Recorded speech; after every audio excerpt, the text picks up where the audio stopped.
You're listening to Where You Live with Gene and Tony. This is Where You Live with Gene and Tony. I'm Tony Crockett. I'm broadcasting live from the Concierge Landscape Studios, and my co-host Gene Sullivan is broadcasting from the Extreme Exteriors remote broadcasting unit powered by Skype. It's time now for a message from the Minnesota Multi-Housing Association. This MHA Minute is brought to you by Pest Control Services. When you need an exterminator, you need somebody reliable and effective. Give Greg Keener a call at Pest Control Services, 952-894-9748. Pest Control Services is a proud member of Angie's List and a member of the Minnesota Multi-Housing Association. That's Pest Control Services, 952-894-9748. 952-894-9748. Tell Greg that Gene and Tony sent you. If you're renting out a property for the first time, there's a lot you need to know so that you can do it successfully and, frankly, keep yourself out of trouble. Luckily, there's a statewide resource with all the tools you need to run your new business successfully. In fact, the Minnesota Multi-Housing Association regularly holds a seminar called Accidental Landlord, specifically designed for people who are renting out a property for the first time. They also have residential leases, security deposit agreements, a lead disclosure, and lots of other forms. They even have brochures on the principles of successful property management and the eviction process that you can download for free. So if you want to know more about the Accidental Landlord Seminar or other classes about owning, managing, or maintaining anything from a single unit to a growing apartment portfolio, visit the Minnesota Multi-Housing Association's website, mmha.com. That's two M's, mmha.com. We're back, and we want to hear from you with your questions, your opinions, your comments. Call us at 651-289-4488 or email Gene, Gene, at ncmgi.com. Gene, our next story comes from Houston, Texas. You want to tell us about that?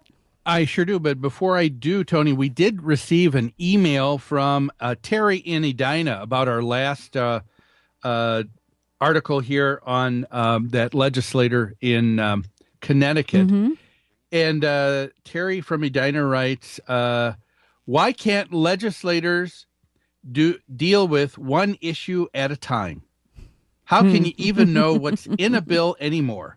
Transparency? It's a joke.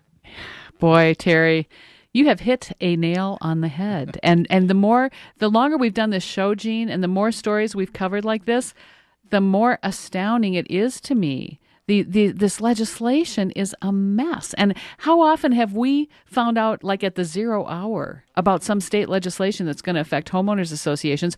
The only reason we know about it is because we're a managing company that actually tries to keep tabs on these things. Yeah. Our boards don't even know what's happening. Our homeowner association members, I would say most of them don't have a clue what the state legislation tries to do to them. Well, and, it has to do with the dynamics of how a homeowners association works. We have known for many, many years that most people, and I think truly the silent majority, mm-hmm. are content with how things are going in their homeowners association. And the only people that you're hearing from are the squeaky wheels, the people that are discontent. The vocal minority. Yeah. And not all the time. I mean, there are times when people have had things happen to them, and there have been some things that have needed to be corrected. Mm-hmm.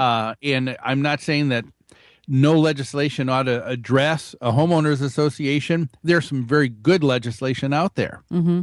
But every time someone is upset, I mean, I'm seeing that there is at least half the time when it is someone who, as you said, Tony, is not getting what they want, when they want, how they want. Yeah, and that's the right. issue. That's right. But Terry makes a very good point. How can homeowners who are happy in their association even know that they need to speak up if they aren't aware of pending legislation? You know what I'm saying? It's difficult.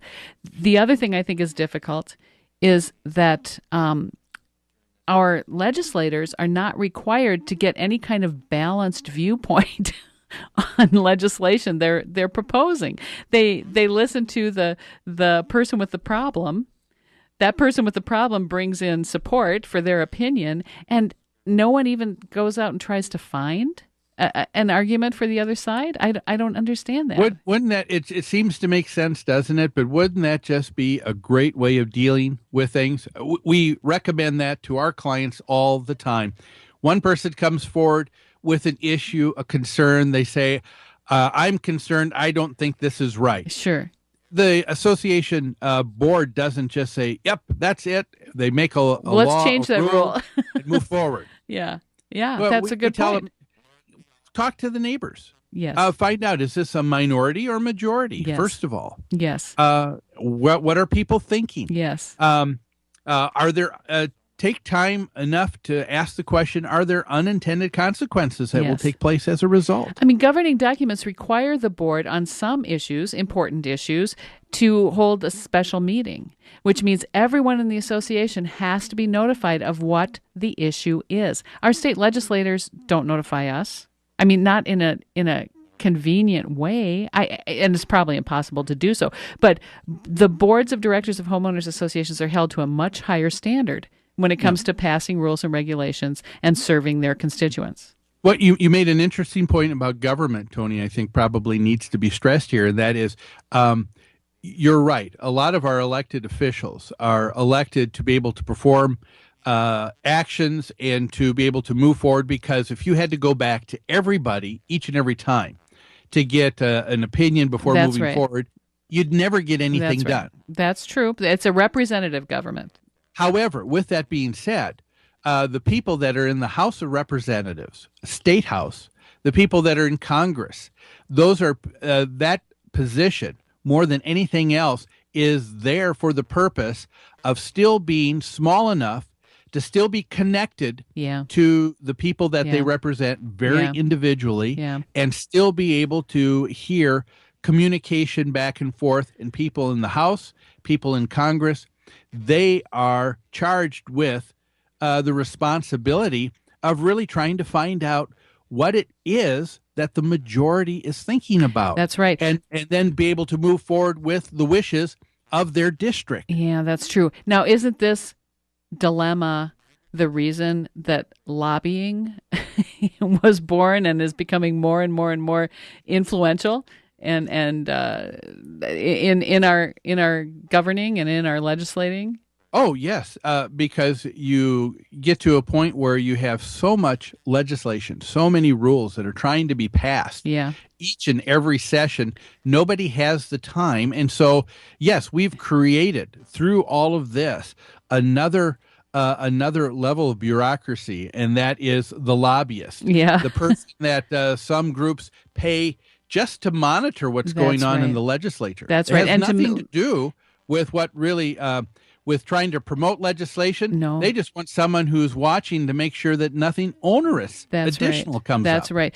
Is there a lobby in the state of Minnesota in favor of homeowners associations?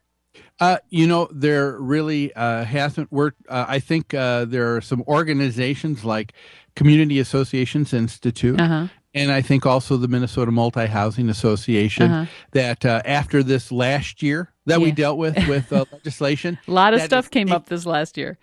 Oh, yeah. Yeah. And I think there is some very serious grassroots efforts Yeah. that are taking place right now that are going to change some of that. Yeah. And, of course, that's one of the reasons why we want folks to keep listening to our show here, Yes, that's because we right. want to be able to keep you informed of everything that is going on so that you have the choice of getting involved when you think it's important. That's right. MHA and CAI both have legislative action committees.